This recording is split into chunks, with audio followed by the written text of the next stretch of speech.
Tonight, our story drifts through golden halls and ancient hills into the heart of a tale whispered through centuries, a tale of wishes made and the prices they carry. This is the story of King Midas, a ruler who once longed for gold more than anything in the world. But as we follow his journey through silence and splendor, perhaps we'll learn that not all treasures shine forever. So lie back, close your eyes, and let the golden dust of dreams settle around you as we begin. In a time long ago, beneath a sun that warmed the hills of ancient Phrygia, there lived a king unlike any other. His name was Midas. He ruled from a palace that shimmered in white stone, draped in silks from foreign lands, and carved from marble that glowed softly in the moonlight. His court was known far and wide for its splendor. Golden goblets lined long tables. Musicians played stringed lyres beside fountains that whispered through the night. Servants padded silently through cool halls where tapestries danced in the breeze. Yet for all his treasures, all his comforts, King Midas's heart held a restless hunger for more, always more. He was not cruel, no. In fact, many would say he was generous to his people, attentive to his daughter, and wise in matters of state. But behind his eyes, where dreams took shape, there lived an unquenchable desire, a love for gold. He saw it not merely as metal, but as something sacred, eternal. He believed gold held the light of the sun itself. The glint of it in the morning, the weight of it in his hand, the hush that fell over his court whenever new treasures were brought in. These things filled him with a quiet ecstasy. He would spend hours in his treasure room, pacing among mounds of coins, statues, and gilded weapons of conquered kings. He didn't hoard for war or power. He simply adored it. Yet, there was one place within his kingdom that bore no gold at all, a place Midas kept untouched by riches, a garden. Nestled behind high walls of ivy and stone, the garden was filled with roses of every color, reds deep as blood, pink soft as lullabies, whites like the wings of doves. Here the king would walk barefoot in the dew, sometimes alone, sometimes with his daughter, Marigold. She was a quiet child, gentle and bright, her laughter like wind chimes, her eyes curious and kind. The king loved her more than anything in the world, though he rarely showed it with words. Instead, he gave her everything she could ever want: dresses of silk, music lessons, rare birds in golden cages. But Marigold preferred simple things: stories from old servants, apples from the orchard, or sitting by the riverbank with her feet in the cool water. In her presence, Midas softened. Yet still, even in these tender moments, his mind would drift back to gold, to mines deep in foreign lands, to the next merchant caravan, to the glint of new coin. One evening, as the sun melted behind the hills, painting the sky in molten amber, Midas stood at the edge of his garden. A single rose caught the last light. Its petals burned red and orange, alive with color. And yet he found himself thinking, if only it were gold. The thought surprised him. He shook it off and stepped away, his robes trailing through the grass. But it stayed with him, that whisper of want. That night, he sat beside the grand hearth in his hall, sipping sweet wine and watching the flames curl. Musicians played softly. Marigold sat nearby, plucking at a harp, lost in her own little melody. A servant leaned close and asked if the king would like more wine. Midas waved a hand. No, not wine, not tonight.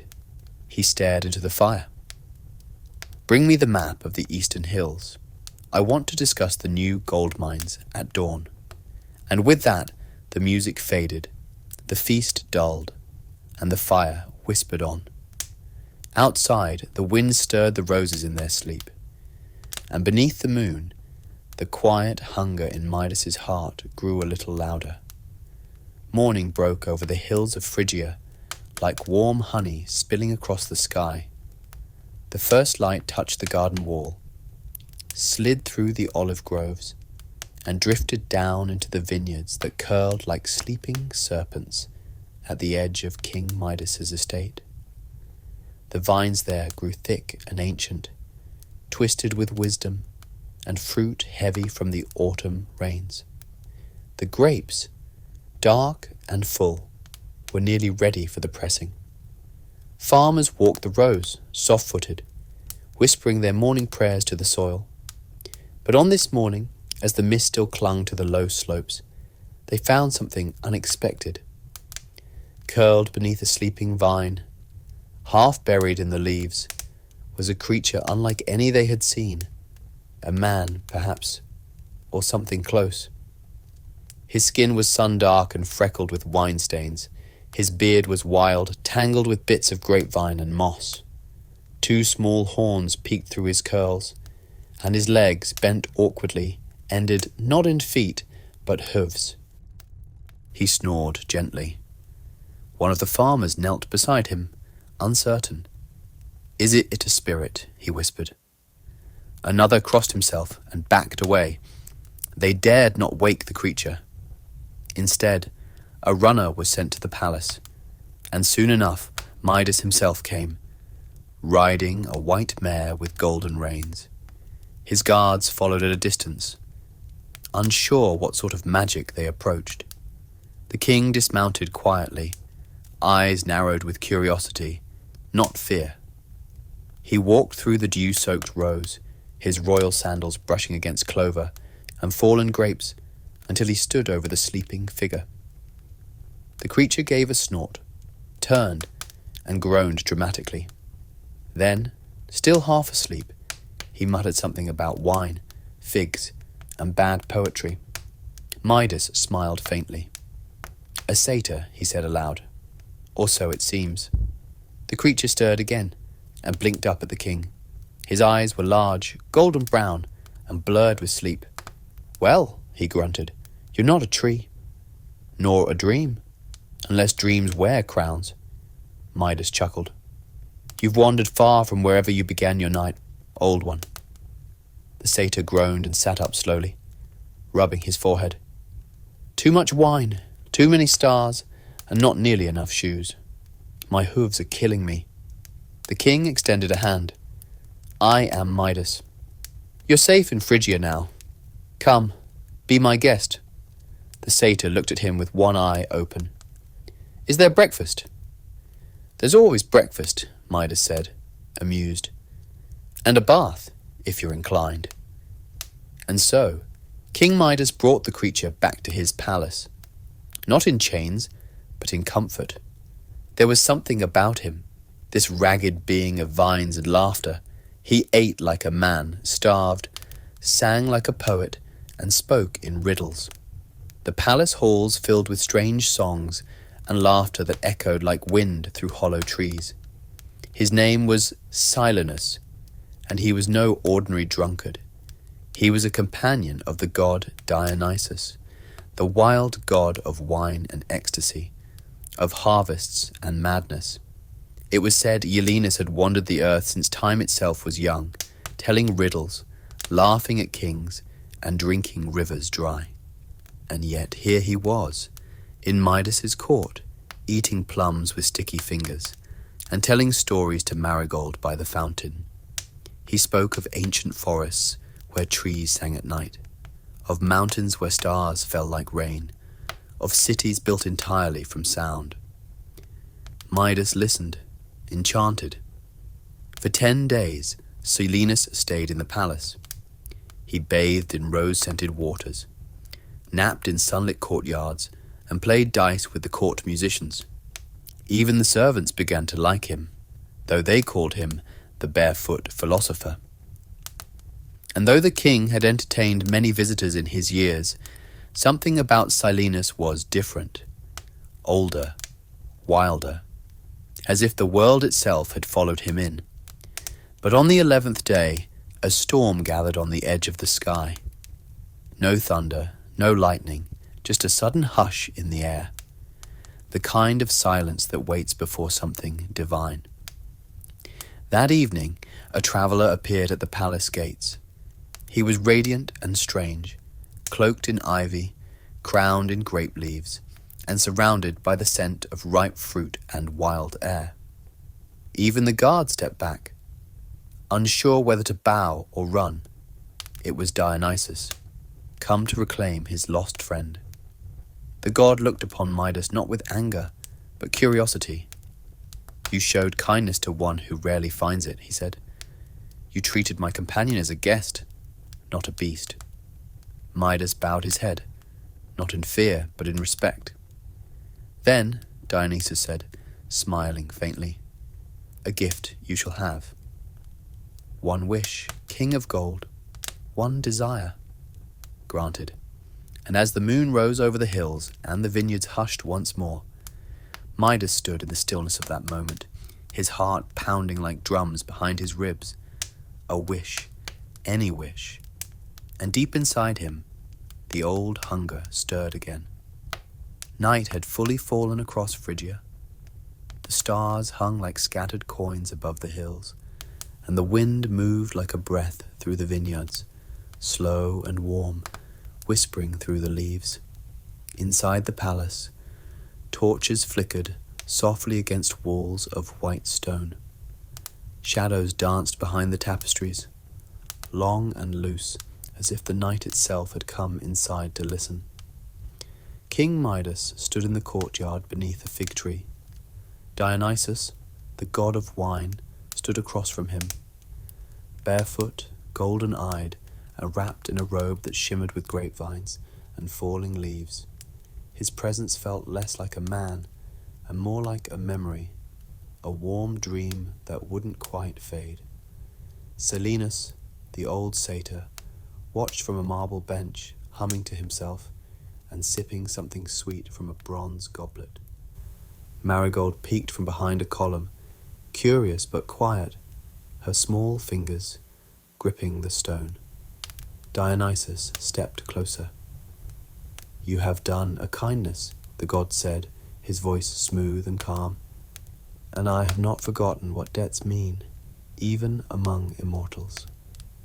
So, King Midas, you may have anything you desire. Speak it aloud, and it shall be."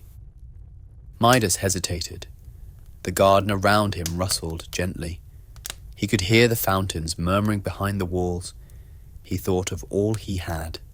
The palace, the garden, the laughter of his daughter, the loyalty of his people. And yet, something old and glittering stirred in his chest, that quiet yearning, that whisper in the back of his mind that had never fully gone to sleep. Gold. It had always been gold. The colour of the sun when it kissed the fields. The warmth in a coin passed between hands. The gleam of a crown under torchlight. Gold, untouched by time. Gold that could not die. He looked up at the god. "If I may wish for anything," Midas said slowly, "then let it be this. Let everything I touch turn to gold." The words were spoken lightly, but they struck the air like thunder. The wind stopped. Even the birds in the olive trees fell silent. Dionysus looked at Midas for a long moment. His gaze was not angry, nor impressed, only deeply calm, as if he were watching a river choose its path. "Is that truly your wish?" he asked. Midas nodded. "Yes, let my hands bring gold to all they touch." The god closed his eyes, and the vines on his robe stirred, as if alive. "So be it," he said. And then, very gently, he stepped forward and placed a single hand upon Midas's brow. The touch was like warm sunlight, soft and tingling. For a heartbeat, Midas felt as though the stars had moved through him. And then it was over. Dionysus turned to leave. "Wait," Midas said. blinking. "Is that all? How will I know?" "You will know," the god replied, walking barefoot into the night. "At sunrise." Silenus laughed softly, tipping his goblet. "Oh, gold-hearted king," he chuckled, "may your wish keep you warmer than wine." And then he too was gone, following his god into the darkness, singing a slow, winding melody that faded like mist. Midas stood alone beneath the fig tree. His hands trembled slightly, not with fear, but with anticipation. He looked down at them, fingers long and calloused from years of battle and rule. Could it be real? He returned to his chambers in silence, refusing company, brushing off the servants with a distracted wave. His robes rustled behind him like autumn leaves. The moonlight poured through the windows, silver and soft. He sat on the edge of his bed, staring at his hands. They looked the same. Nothing had changed. No glow, no strange sensation. Outside, the stars shifted slowly across the sky, and then the first golden thread of dawn appeared on the horizon. Midas rose, heart thudding. He crossed the room to his table, where a simple iron goblet sat, a cup he used each morning for water. Nothing grand, nothing gilded. He reached out, his fingers closed around it, and before his eyes, the iron shimmered, flickered, and bloomed into gold. Midas gasped. He dropped the goblet with a clatter. It rang out like a bell across the chamber floor. He knelt, breathless, and touched the edge of a wooden stool. Gold. He laid his palm on a silk curtain. Gold. He touched a candle holder, a small clay dish, even a single coin already resting on the table, and it too transformed, brighter and purer than before. His chest rose and fell. He felt light-headed, drunk perhaps on possibility. It was real. The gift was real. Everything he touched would turn to gold, and behind his eyes, visions danced. Statues, thrones, towers of gold so high they touched the clouds. Rivers of wealth. Kingdoms won not by war, but by touch alone. He laughed, quietly at first, then louder until it echoed off the cold golden walls. Outside, the city stirred awake. Inside, the king stood bathed in sunlight, and everywhere his fingers passed, the world began to gleam. The sun crept over the hills like a slow spilling lantern, brushing the palace with soft gold. Birds sang faint, dreamy notes from cypress trees. The courtyards glowed with dew. Servants whispered through the halls, lighting lanterns, arranging breakfast trays, sweeping floors in silence. But in the king's chamber, all was still. Midas stood alone in the center of the room, barefoot, breathing softly. He had not slept. In the pale light of dawn, everything around him shimmered. A goblet once made of iron now gleamed with a rich yellow sheen. A curtain rod, once bronze, now carried the soft weight of gold across the windows. Even the buckle on his boot had transformed at the lightest brush of his fingertips. He stepped forward slowly, testing the edge of this magic, as if it might vanish with the next blink. At the corner of the room stood a delicate olive wood stool, carved years ago by a craftsman from the southern coast. A humble piece, worn smooth by use. Midas touched it. It glowed briefly, and then turned. The wood faded into rich, glimmering gold. The grain remained, frozen in metal, like a memory preserved forever. He reached down and ran his hand across the surface. Cold now, lifeless, still, beautiful. "More," he whispered. He crossed to his bathing basin, a simple bowl of fired clay, half filled with water. Slowly, gently, he dipped one finger into the water. The water did not change, but the bowl beneath his touch shimmered. The clay cracked silently as it turned to gold. the pressure of transformation splitting its edges, sending the water trickling in a thin line down the table. Midas pulled his hand back, watching with wide eyes. It was not illusion, not a trick of morning light. Everything he touched was becoming pure gold. A boy's laughter escaped from his lips. He turned to the wall and pressed his hand to a stone shelf. It gleamed. He brushed the edge of a bronze mirror. It bloomed yellow in the dimness. He touched the back of a chair, and the wooden spindles flashed with light and turned stiff and metallic beneath his palm. He moved through the room like a storm of transformation, giddy and entranced. His breath came fast. His eyes sparkled. His heart, once heavy with longing, now surged with triumph. The world was his. A gentle knock came at the door. "My king," called a voice, muffled. "Your breakfast is prepared. Shall I bring it to your room?" Midas hesitated. His stomach was, now that he noticed, quite empty. "Yes," he said, voice steadier than he felt. "Bring it in."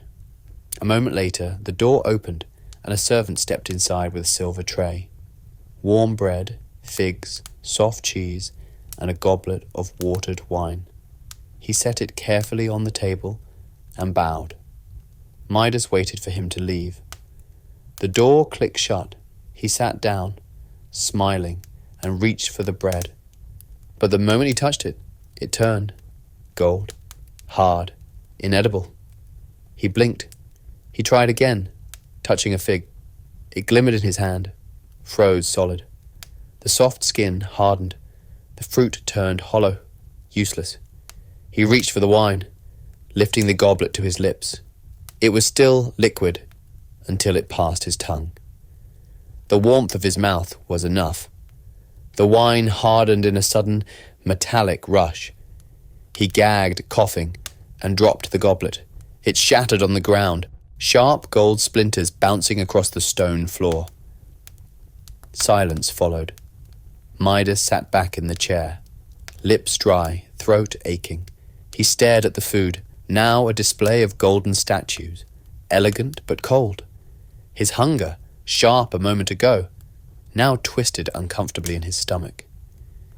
He rose and went to the fountain in the hall, water bubbling clear from a lion's mouth into a marble bowl.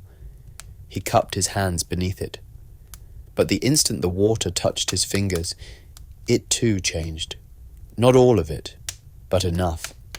A golden stream splashed through his hands, sinking heavily into the basin, clinking against the marble like coins. He stepped back slowly. A strange stillness filled him, a soft tremble, like wind in the bones. He looked down at his hands, powerful, terrible, glorious. He flexed his fingers. "I only need to learn," he told himself, "to be careful. I must take food with gloves. I can drink from a straw." There were ways he turned, walking slowly back into the chamber. Outside, the city had come fully awake.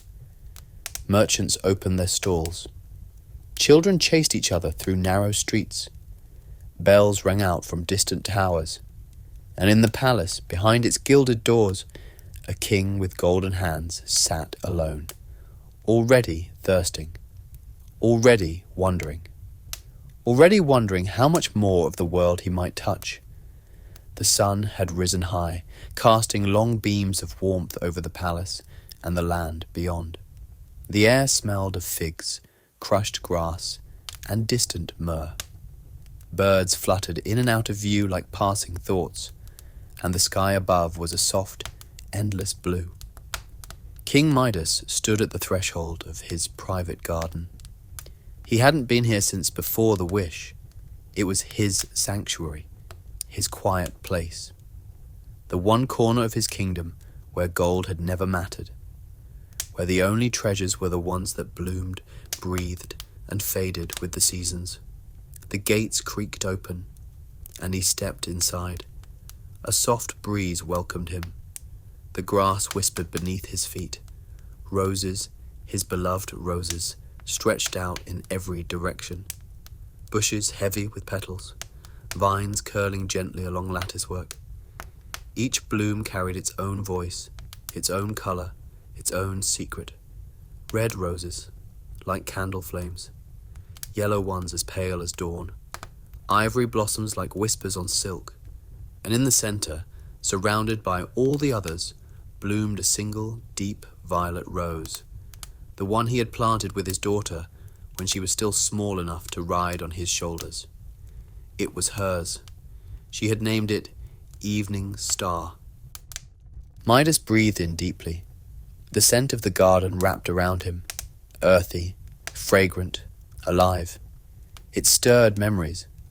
Marigold laughing as she chased butterflies, his hands deep in soil, the sound of rain tapping gently on the leaves.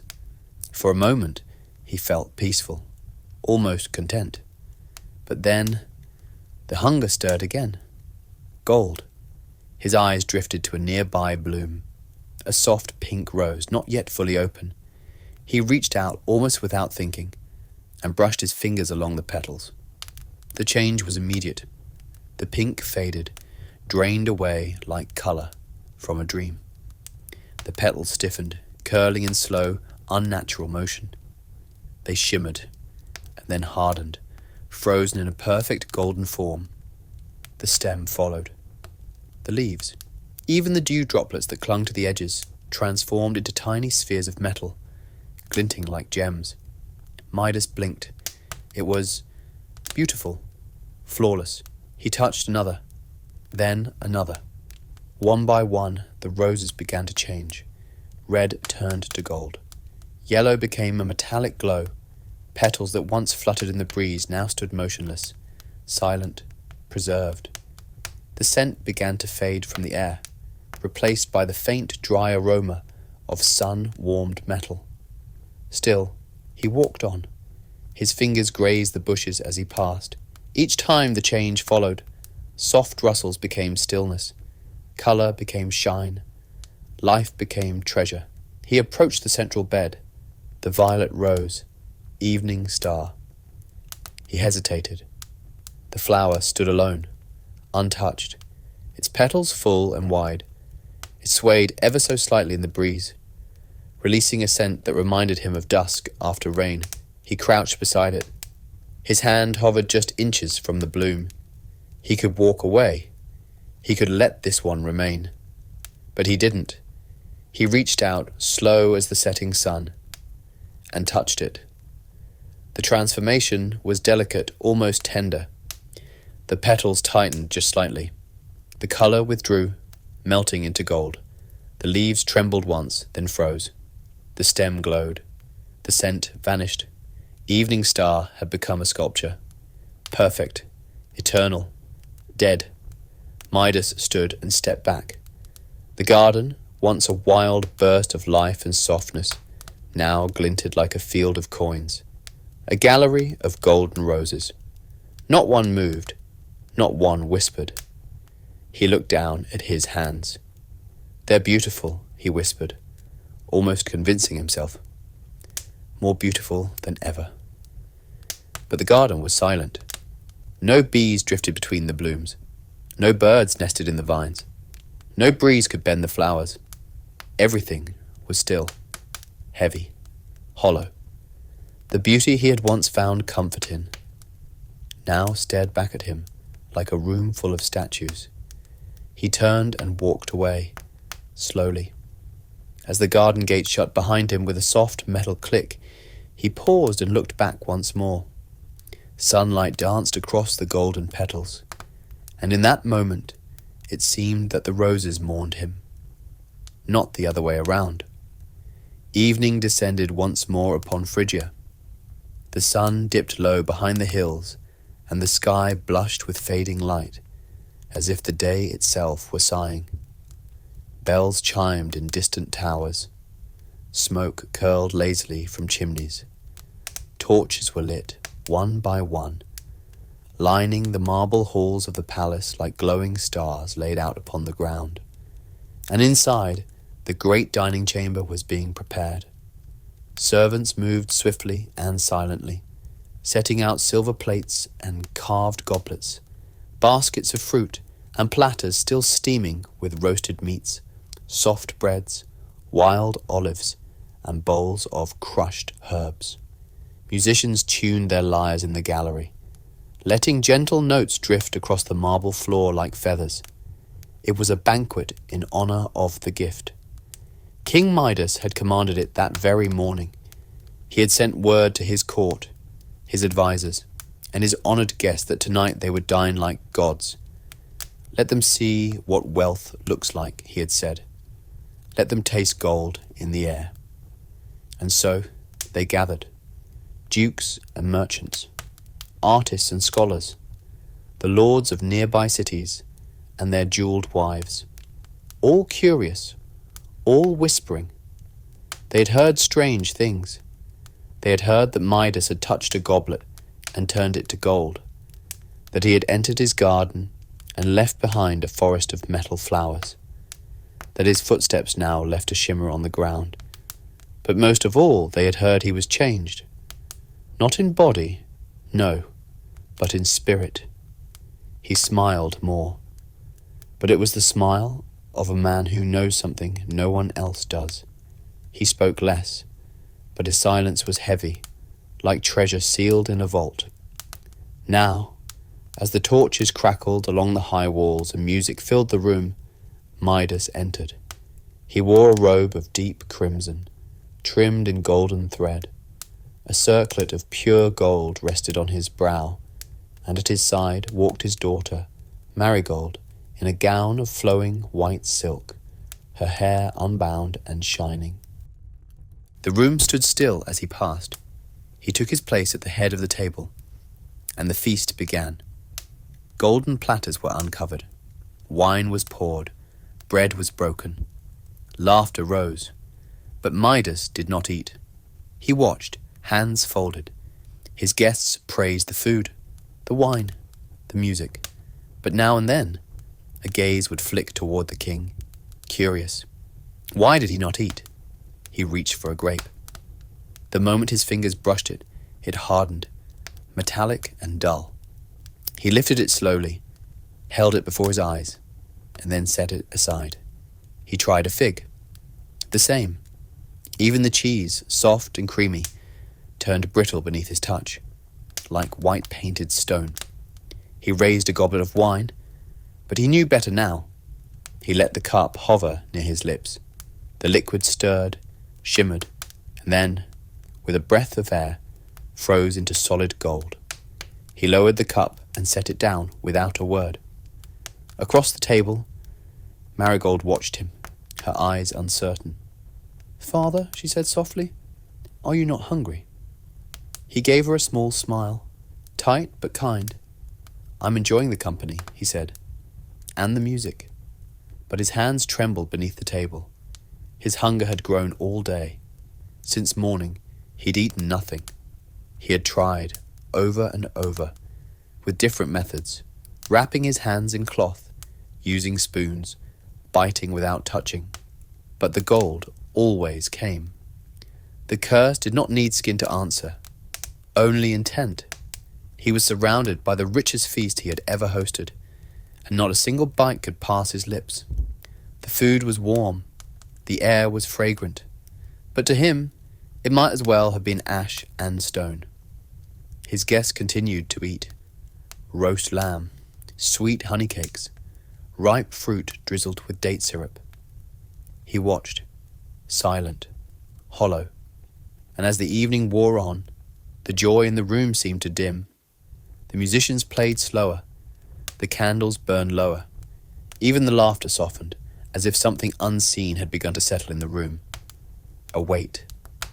Midas stood, suddenly. The room fell quiet. "My friends," he said, his voice calm, measured. "The hour grows late. Enjoy what remains of this feast. I have matters to attend." He bowed his head. Marigold rose with him, worry in her eyes, but she said nothing. He left the hall through a side passage, his steps echoing.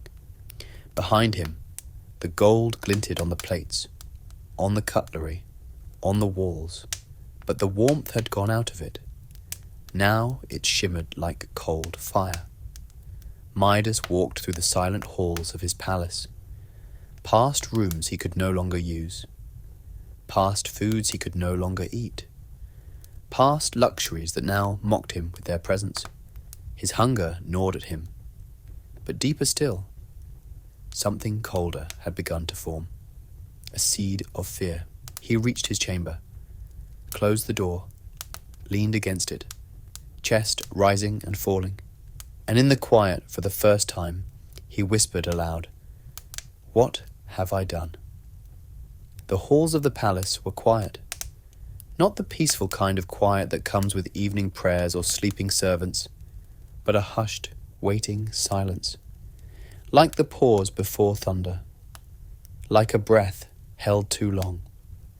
Midas walked slowly through his private chamber, trailing his fingers along the edge of a marble table, carefully, cautiously, hovering just close enough to feel its coolness, but not touching. He was afraid to touch. There was nothing in this room that hadn't already turned. The wooden stool, gold. The cup on his bedside table, gold. The woolen blanket at the foot of his bed, gold, stiff and folded like a statue. Even the pillow, soft once, now cold and metallic beneath his cheek, offered no comfort. And the food left for him? Untouched, useless, transformed with the lightest brush. He stood before the mirror, staring not at his reflection, but at his hands. Once just hands, warm, human, unremarkable. Now, something more, or less. They looked the same, but Midas knew better. He flexed his fingers. "I asked for this," he whispered. The echo of his voice filled the empty chamber, bouncing softly from the walls. Outside the tall windows, night deepened. The garden beyond no longer whispered with life. The golden roses, unmoving, stared upward toward a sky that would never reach them. And then, a sound, the quiet creak of a door opening, soft footsteps on stone. "Father?" Her voice was small, gentle, marigold. She stepped into the chamber, barefoot in a simple linen gown. Her hair was loose, her expression puzzled, eyes wide and searching. "I didn't see you at the end of the feast," she said. "I looked for you." Midas turned toward her quickly, too quickly, and raised a hand in warning. "Stop," he said, more sharply than he meant. She froze. Her brow furrowed. "What's wrong?" He took a breath and backed away a step. "Don't come closer." Please, Marigold tilted her head. "Why? Are you ill?" No, not ill. Not exactly." He looked down at his hands again. They seemed heavier now, as though even the air feared them. "There's something I need to tell you." She stepped forward again, concern tightening her face. "You're pale. Have you eaten today?" "No." "Are you in pain?" "Yes, but not the kind you can see." "Then let me—" She reached for him. "No!" he shouted again, his voice cracking. But she was already too close. Instinctively, she threw her arms around him, and in that instant, everything stopped. He felt her weight against his chest, felt the warmth of her cheek, the press of her small hands clutching his robe. And then she changed. It began at her fingertips.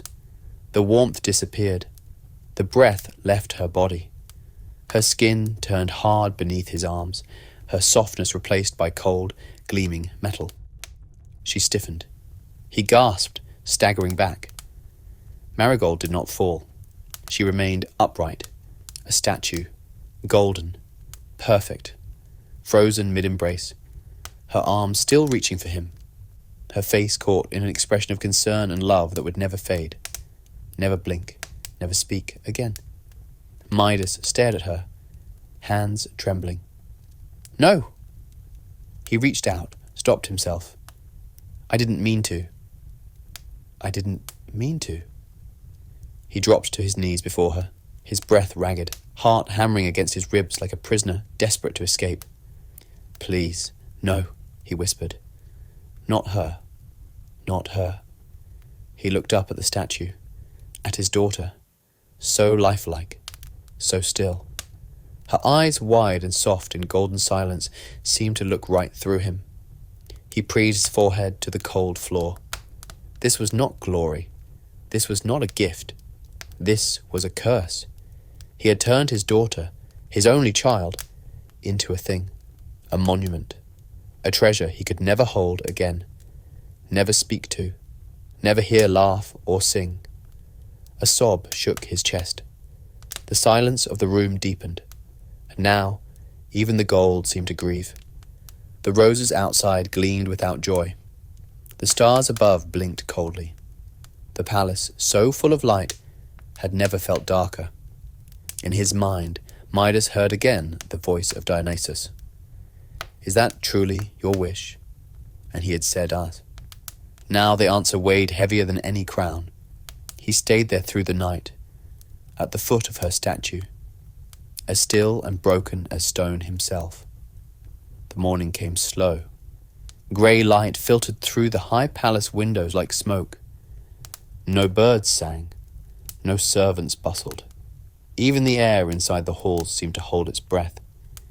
King Midas still knelt on the cold floor beside the statue of his daughter. His arms rested limp at his sides, his head bowed low. He had not slept. He had not moved. And Marigold, his sweet child, his bright little voice in a palace of echoes, stood frozen in place, her golden face forever caught in a moment of soft concern. He could not bear to look at her again, nor could he look away. Her hair, once the colour of late autumn leaves, was now a river of gold, cascading down her stiff shoulders. Her small hands, forever reaching for him, gleamed in the pale light like sacred relics. He wanted to reach out, to hold her, to whisper some comfort, but his touch was the very thing that had taken her. He pressed both hands to the stone floor. "I would give it all back," he whispered. "Every coin, every statue, every golden rose." His voice was hoarse, like wind scraping over dry leaves. "I would live in rags, beg for food, sleep in the dust, if only I could take this back." Silence answered him, the silence of stone, the silence of regret. But then a wind stirred, soft, strange. It brushed through the open windows and moved like a sigh across the chamber. The golden torch brackets shimmered faintly. The drapes, still heavy and stiff with gold, rattled on their rods. Something in the air had shifted. Midas lifted his head. The light grew brighter, though no torch had been lit, and from the empty corridor behind him came a voice, not loud, but deep, like thunder beneath the earth. "You are ready." Midas turned. There, standing in the shadowed archway, cloaked in ivy and starlight, was Dionysus. The god stepped forward, barefoot on the stone, the hem of his robe trailing like vines across the ground. His gaze was calm, not stern, not cruel, but ancient, endless. Midas bowed his head. "I was wrong." Dionysus said nothing. "I thought it would bring joy. That gold would be enough, that I could shape the world in beauty and power." Midas's voice cracked. "But everything I love has turned cold in my hands." He looked at Marigold again. His breath shook. "I didn't know it would cost her." Dionysus's eyes softened, just slightly. "Now you do." Midas rose, unsteady. "Can it be undone?" The god considered him. "Do you still wish to be rid of your gift?" he asked. "Would you cast aside the golden touch? Forever?" Midas didn't hesitate. "Yes, take it. Take all of it." Dionysus nodded once. "Then listen well, King of Gold. Far from here, beyond the olive hills and through the cypress woods, flows the ancient river Pactolus. Its waters run through time itself, older than empires. deeper than stone. Go to that river. Step into its current. Let it wash your hands. Let it wash your soul. Midas clutched at the words. And then Dionysus turned his gaze toward the golden statue of the girl. If the river accepts your offering, what you have lost may yet return. The hope that rose in Midas's chest was sharp, fragile, like a glass in sunlight. He bowed deeply. I will go at once. But Dionysus raised a hand. You must go alone, the god said, and you must go as a man, not a king. Take no gold with you, no guards, no horses, only your feet and your will. Midas nodded. His robes rustled softly as he moved to the door, pausing just once to look back. Marigold stood silently in the chamber, golden and still. He placed his hand over his heart, but did not touch her. I'll come back, he whispered. I swear it. And then he was gone.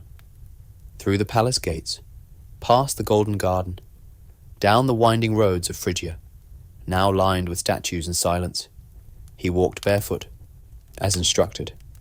Dust rose with each step, the sun climbed slowly above him. He passed farmers, who looked at him with wide eyes, for he was alone and silent, and wrapped in no finery. He passed a well, and did not drink. He passed a fig tree and dared not eat. And always he walked, toward the river, toward the hope that the curse might be undone, toward the chance that a child's embrace might once again feel warm. The road from Phrygia twisted like a sleeping snake through olive groves and sun-stained hills. Once, Midas would have ridden this path in a gilded chariot, draped in silks, with banners fluttering and soldiers at his side. But not today. Today, he walked alone, barefoot. The morning dust clung to his ankles. The stones beneath his feet were sharp, but he said nothing. Each step was a small penance. Each mile, a breath he owed back to the world. His robes were plain, just a simple linen wrap, faded from the sun, stained at the hem. No jewelry hung from his arms. No gold glinted from his wrists or brow. His crown, once heavy with rubies, had been left behind on a cold marble table. The only thing he carried now was the weight of what he had done, and the quiet hope that perhaps, just perhaps, the river would forgive him. The river Pactolus. Its name echoed in his mind like a prayer. He had heard of it in stories as a boy. A sacred water, old as the gods, hidden in the folds of the land. They said its waters ran over stones that whispered secrets, that its current carried dreams to the sea, that those who stepped into it left behind something of themselves, and sometimes came out whole. He had never believed such tales before, but he believed them now. He had to. The sun climbed higher. Villages rose and fell behind him. Simple homes with clay roofs and windows filled with drying herbs. In one, children played with sticks in the dirt, laughing as they chased each other. Midas paused for a moment in the shade of an almond tree, watching them. A little girl with dark hair threw her arms around her brother in playful triumph, and for a moment, the ache in his chest became unbearable. He turned away and kept walking. In another town, a shepherd offered him water from a cracked jug. Midas hesitated. He reached out slowly, careful not to touch the jug directly. The water was warm, but clean. He drank deeply, then bowed his head in thanks. "Are you a pilgrim?" the shepherd asked, his voice kind. "Something like that," Midas murmured. The man smiled. "Then may your path be light." Midas said nothing in return, but something in his heart stirred at the words. Days passed. The land grew wilder. The olive trees gave way to tall pines. The air grew cooler, and birds called from hidden nests above. The wind carried the scent of damp earth and moss. He slept beneath trees, wrapped in his robe, listening to the night. Insects chirped. Owls cried. Somewhere, water ran softly over stone. His body grew weary, but his mind cleared. He thought less of gold and more of hands. Her hands, small and warm, wrapped around his wrist as she used to tug him down to see something she'd found. A beetle, a blossom, a funny-shaped stone. He remembered how her hair smelled after rain, how her voice rose when she laughed. He remembered not the golden statue, but the little girl who once danced through the palace halls barefoot, unafraid of anything. His pace quickened. By the 7th day, he reached the edge of the cypress woods. There, nestled between two ancient hills, the land fell away into a shallow valley. The trees opened like curtains, and there it was, the river Pactolus. It wound gently through the rocks like a silver ribbon. Its waters were clear and pale, running over smooth stones that glittered beneath the surface. Mist hovered in the air, rising softly as if the river breathed. Midas stepped forward. The grass was wet beneath his feet. His breath caught in his throat. The river made no sound. It didn't rush or roar. It simply flowed, steady, eternal, waiting. He walked to its edge and knelt. For a moment, he didn't move.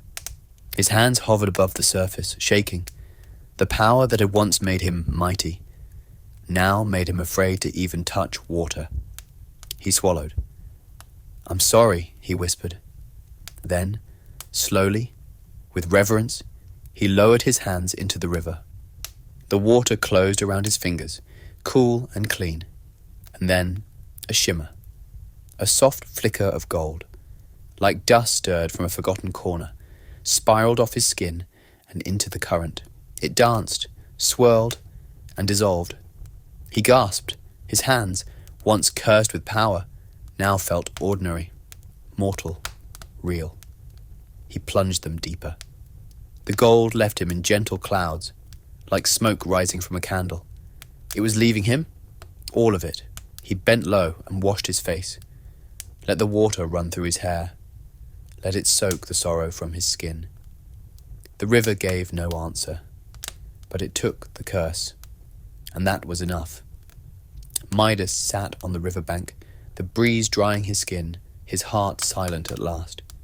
He had walked far, but the journey ahead, the one back to his daughter, was still waiting.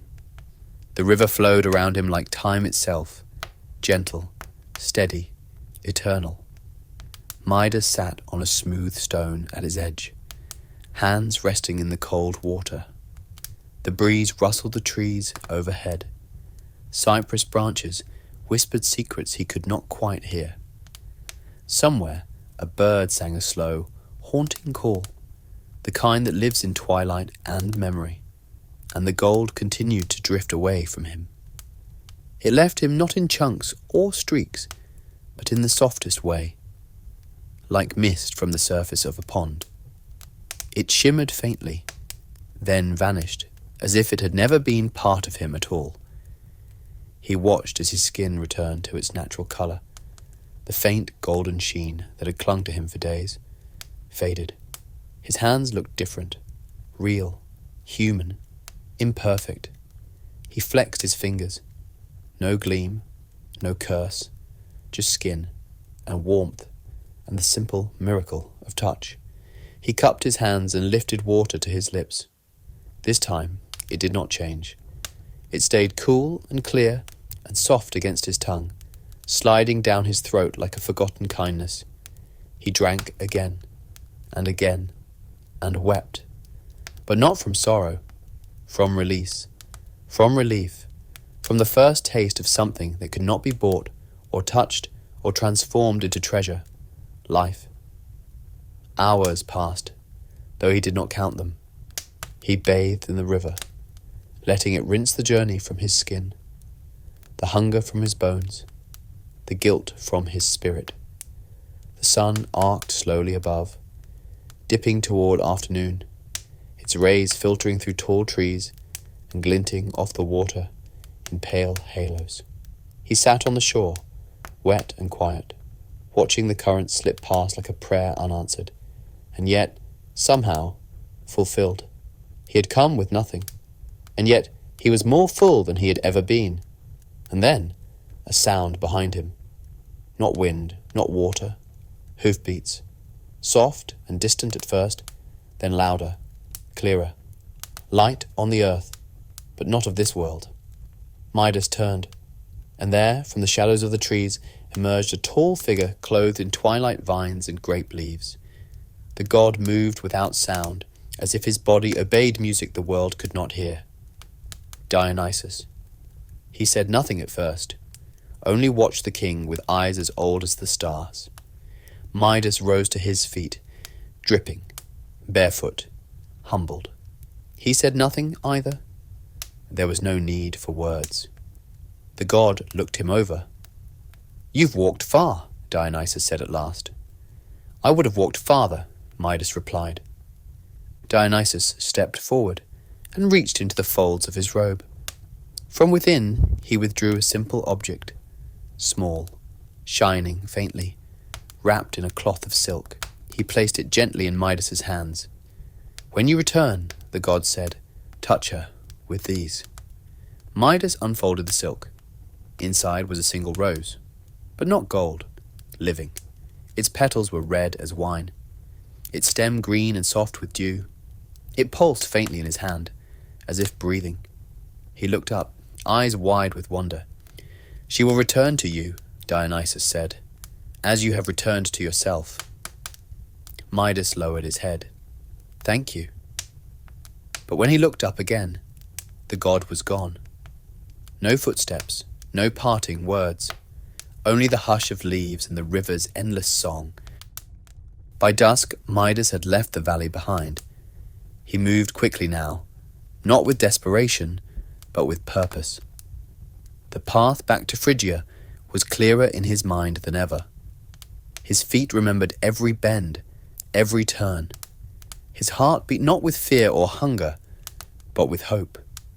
He passed the shepherd again, who smiled and gave him bread.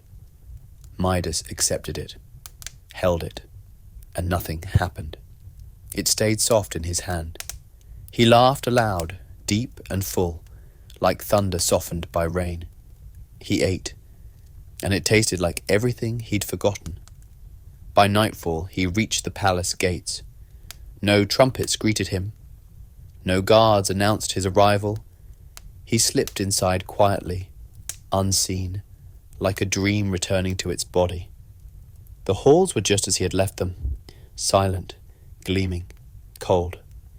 He made his way to his chamber, heart pounding louder with every step.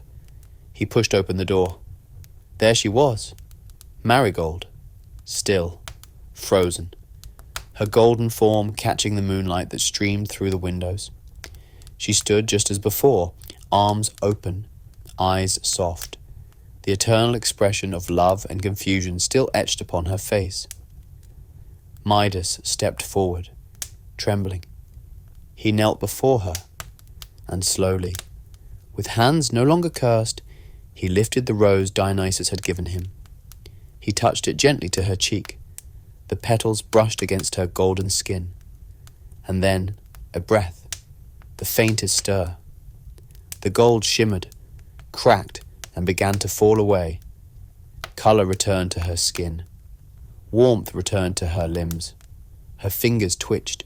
She gasped softly, like someone waking from a long, deep sleep. And then her eyes opened.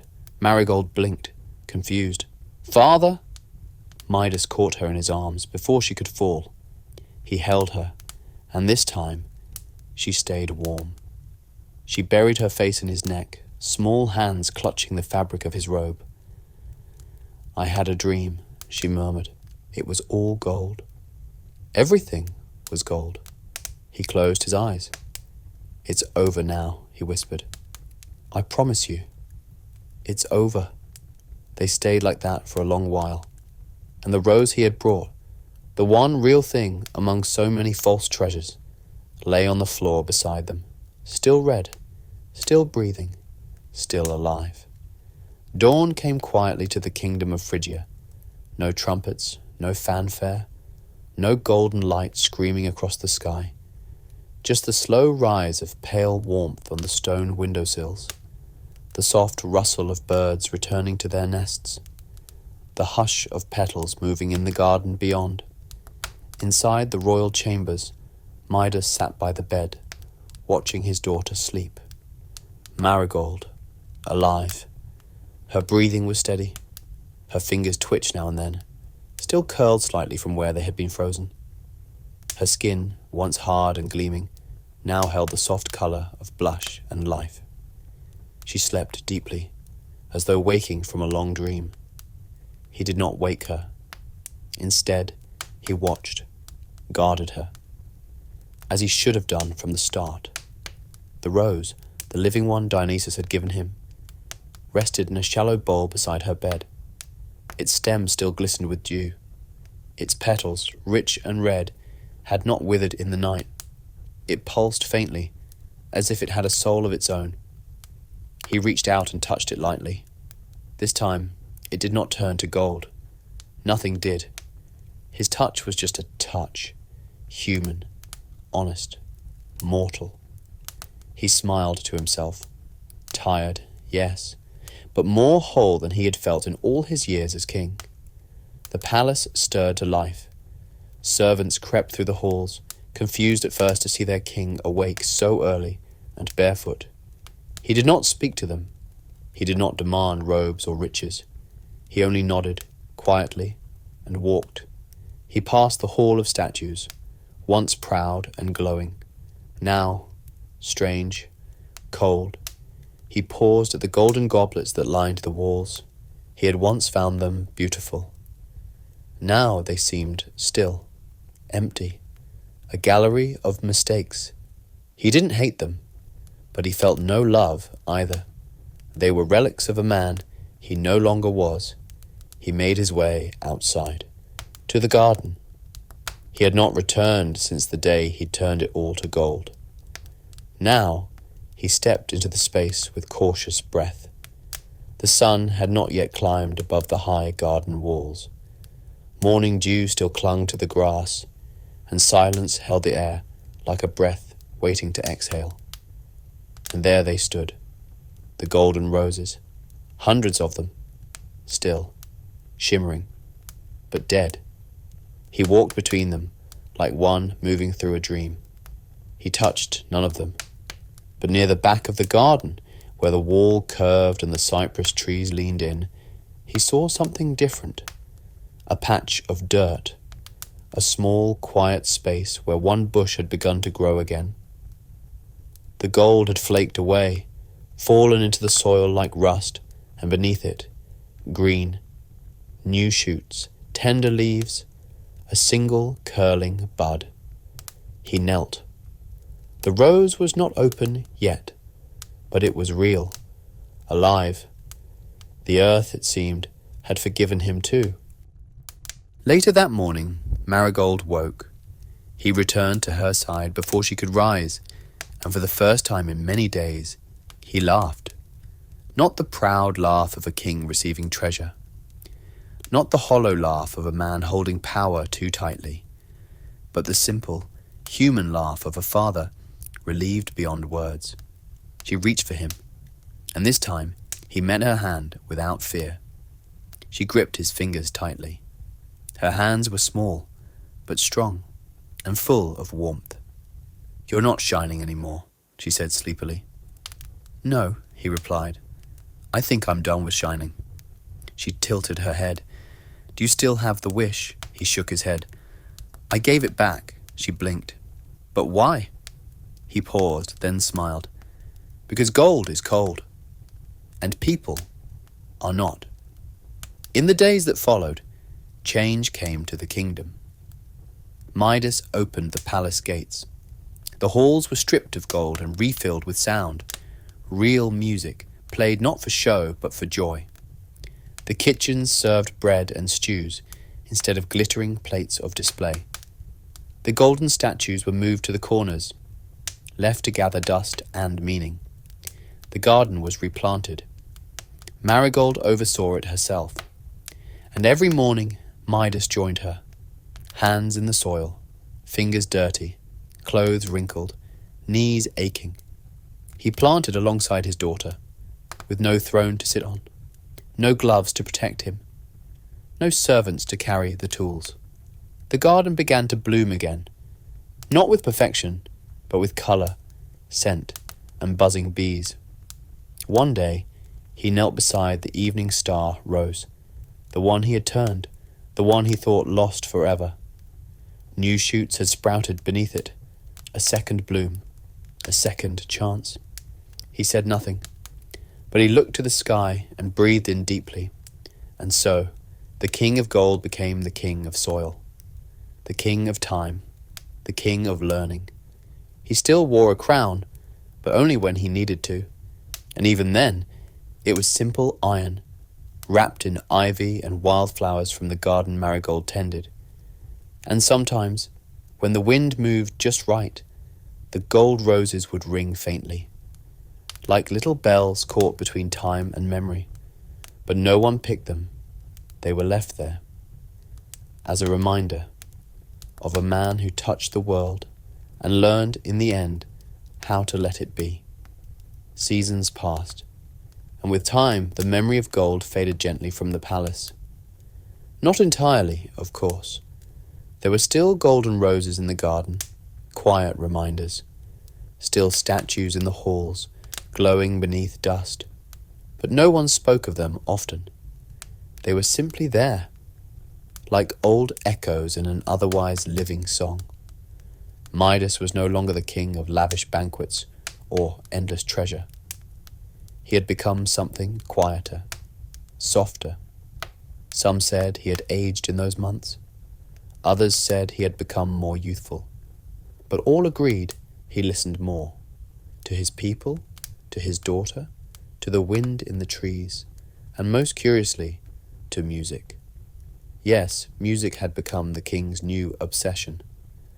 Not the type that filled halls with trumpets and ceremony, but the kind that lingered at twilight, played on flutes beneath olive trees, or sung by shepherds as they led their flocks across sunlit fields.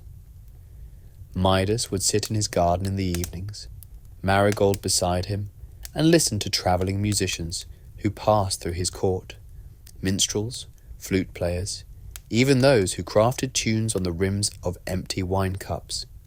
But there was one story he had never forgotten, a tale Silenus, the old satyr, had once told at a feast, the tale of the day Pan, the god of wild music and nature, challenged Apollo, the sun god, to a contest of sound, a duel of melody, a war of harmony and pride. Midas had laughed at the story then, but now, with ears newly tuned to the gentler things in life, he found himself curious. And so it happened, one day, deep in the hills where the forests grew thick and strange, that Midas heard whispers. The gods were gathering again. Another contest, a repeat of the ancient challenge. A rare thing. Mortal ears had been invited. Midas could not resist. He left the palace quietly, dressed not in robes but in a simple cloak. He walked alone through the forest, past sleeping trees and curling vines, to a sun-drenched clearing where nature itself seemed to wait. There, upon a flat stone, stood Pan, half man, half goat, wild-eyed and grinning. And beside him, radiating light, stood Apollo, crowned in laurel, cloaked in flame. The gods greeted Midas with polite nods, no more than one might give a passing wind. He bowed deeply, honoured, though he said nothing. Other beings had gathered too, nymphs in the trees, dryads among the moss, animals sitting silently as if under spell. Even the river paused in its journey to listen. Pan was the first to play. He lifted his pipes, simple reeds bound together, and blew a melody that rolled like laughter through the forest. It was uneven, unpredictable, full of wild energy and charm. The sound tripped over itself, joyfully clumsy, like a child dancing in the rain or wind caught in branches. It was alive. When he finished, the forest exhaled, leaves rustling, animals stamping their hooves in delight. Then Apollo stepped forward. He held a lyre of radiant gold, its strings glowing like rays of the sun. And when he played, the world went silent, not because it was stunned, but because it was listening. His music was smooth, eternal. The sound was so clear it seemed to still the trees. Flowers tilted toward him. The very air shimmered. It was perfect. And when he finished, even the birds forgot how to sing for a moment. Then, with a sweep of his hand, Apollo turned to the forest. "Let the judgment be made," he said. "Who among you can say which music was greater?" A silence, then a murmur, and finally, from one corner of the glade, a quiet voice. The pipes were sweeter. Heads turned. Midas stood tall, chin lifted, face earnest. Pan's song was freer, he said. It danced. It made my heart beat. Apollo's was beautiful, yes, but Pan's was joy. A hush fell. Pan grinned broadly, nudging Apollo with a wink. But the sun god did not smile. He turned slowly to Midas. His face was still calm, still golden, but his eyes now burned just slightly brighter. "So," Apollo said, "the king prefers imperfection to art, wildness to order, foolishness to divinity." Midas opened his mouth to speak again, but stopped. He saw it then, the danger in Apollo's stillness, the way the god stood as if the earth itself obeyed him. The judgment had been made, and so too would the punishment. That evening, Midas returned to his palace quietly, as always. But now something had changed. Not in his hands, not in his heart, but atop his head, hidden beneath his hood, growing where once there had been none, were ears, long, pointed, covered in soft grey fur. Donkey ears. A divine joke. A curse, not of power, but of pride. He touched them, felt their shape, their weight, their ridiculousness, and for a moment, Midas was furious, embarrassed. But then, he laughed. He laughed harder than he had since the river. He laughed until his ribs ached and the tears filled his eyes, because it was so small, so harmless, and in some way, so well deserved. In the days that followed, he wore a turban in public. No one questioned it, but one man would soon learn the truth, and the secret would not stay buried for long. The palace returned to its quiet rhythm. Servants moved softly through shaded corridors. Musicians played gentle melodies in sunlit halls.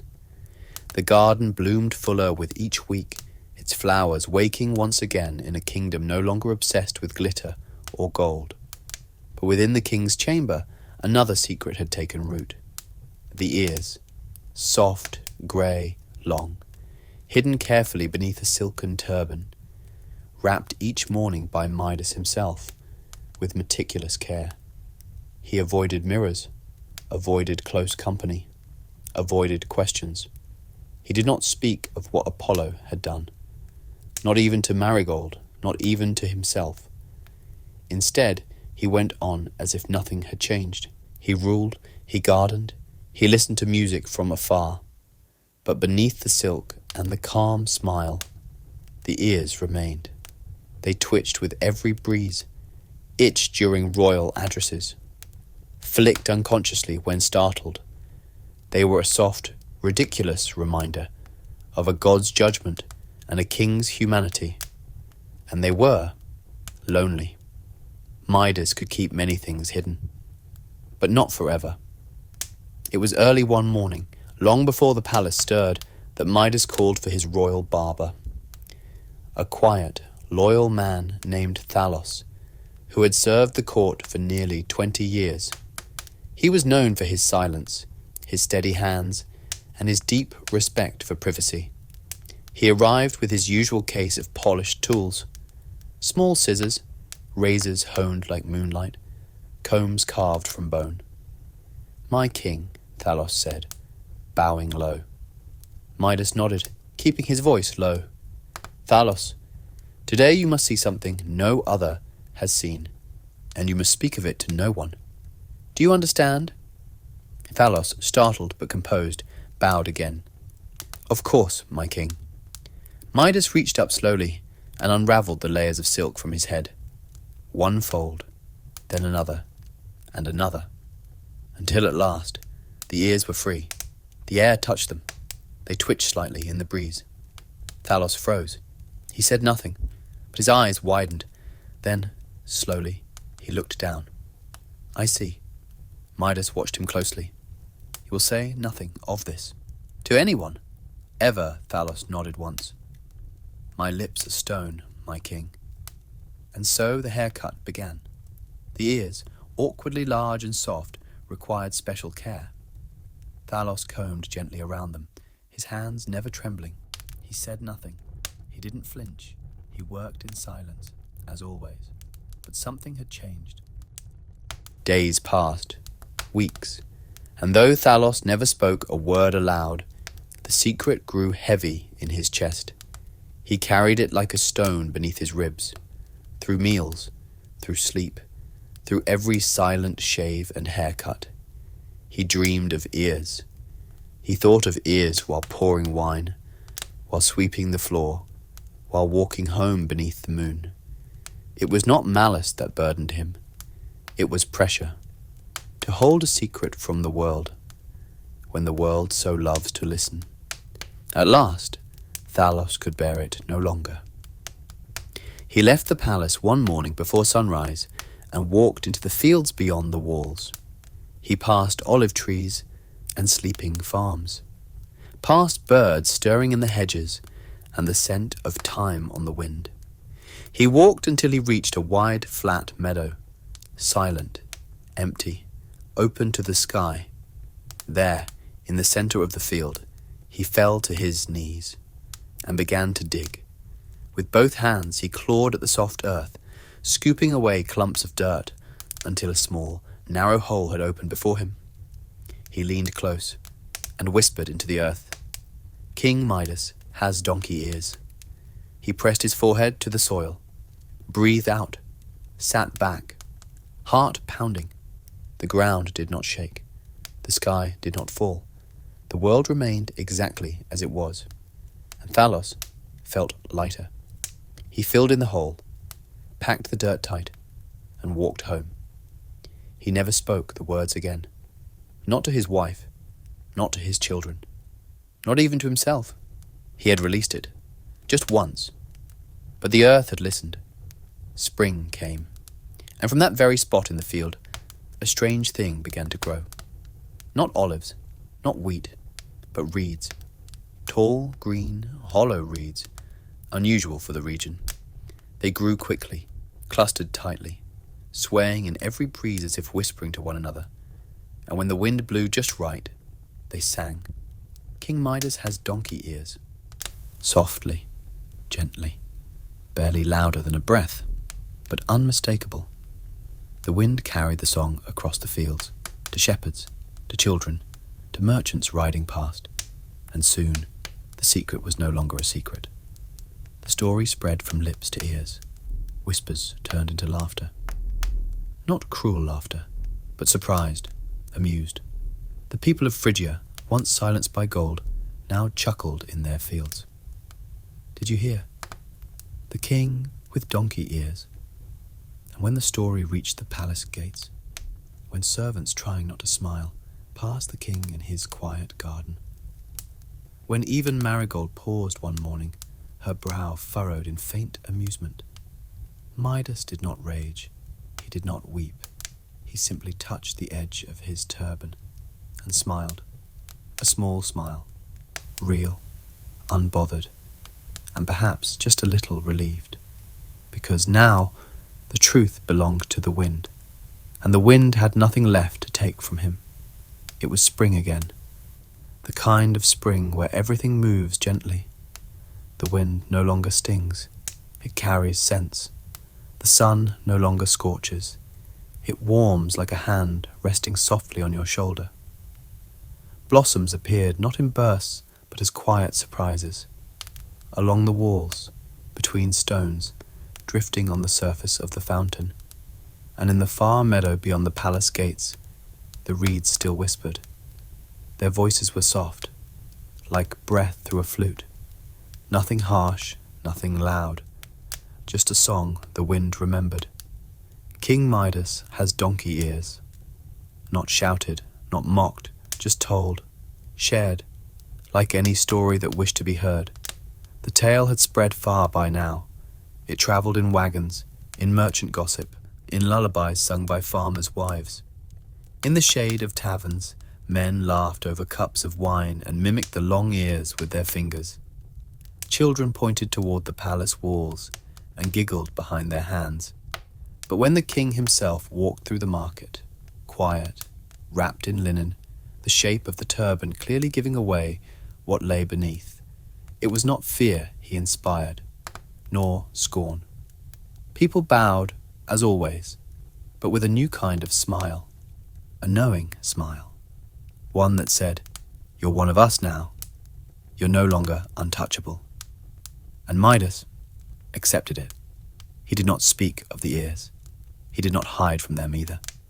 He let the whispers run like water, let them wash over him and pass on to the next listener. He learned to tilt his head when they itched. He learned to trim them himself with steady scissors and a touch of pride.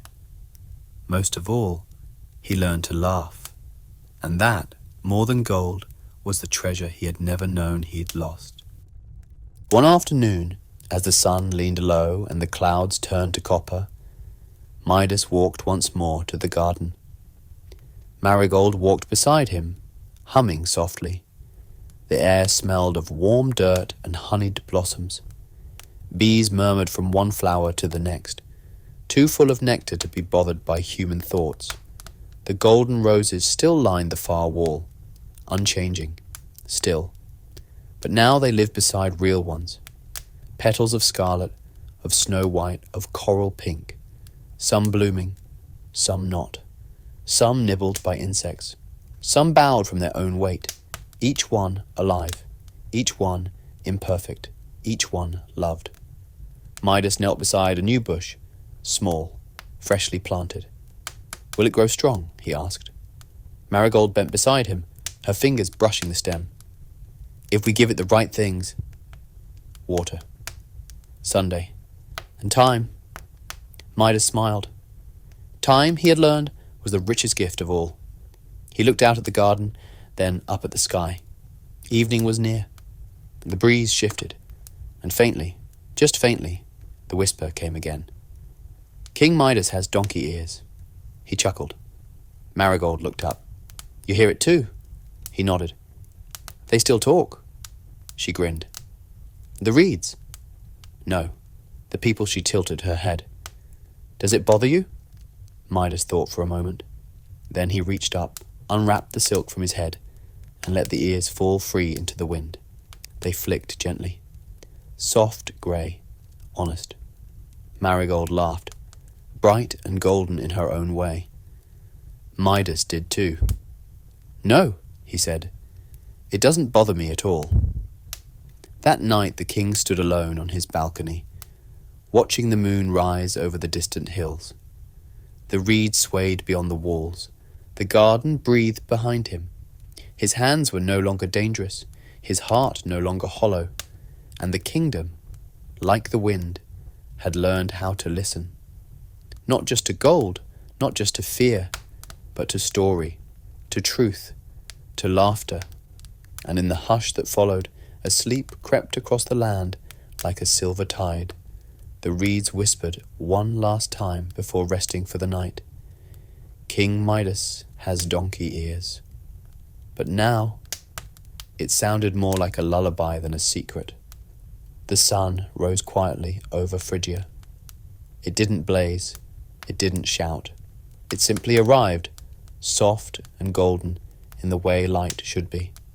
It touched the palace roofs, the garden walls, the low hills beyond, and finally reached the open courtyard where King Midas knelt in the earth. His hands were covered in soil, dark beneath the nails, streaked along his arms, smeared gently across his cheek where he had scratched an itch and forgotten what his fingers were carrying. He looked nothing like a king, and yet he had never felt more like one. Beside him, Marigold was tugging weeds from the base of a plum tree. She was humming, a wordless, meandering tune, one that had no beginning and no end, one that seemed to belong to the morning itself. Midas turned over a handful of compost and pressed it gently into the soil around the roots of a young rose bush. His knees ached, his back twinged, but he smiled through it. He had learned to cherish small aches. They reminded him he was real. The garden was no longer a place of perfection. It was wild now in places. Tangles of lavender and creeping thyme spilled over the edges of the old walkways. Sunflowers leaned too far. Some roses bloomed early, others late. The golden ones still stood in their long rows, but the new blooms had overtaken them. Vibrant, fragrant, stubbornly alive.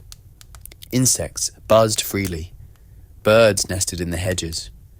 Marigold once found a fox sleeping near the pond, and Midas had let it be. This kingdom needed no more cages. Inside the palace, the halls had changed too.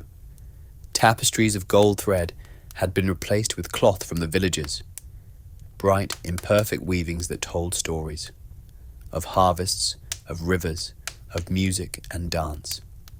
The thrones were still there, but most days Midas sat on a wooden bench beside his people. They ate together. They talked. They asked questions that mattered. No one bowed unless they wished to, and no one wore crowns unless they earned them.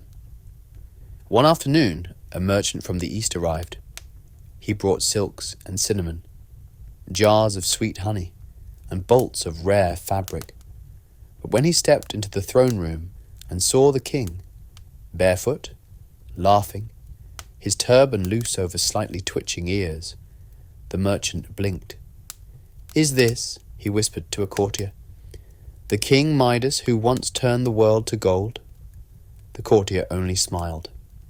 "He still does," she said, "but in a different way now."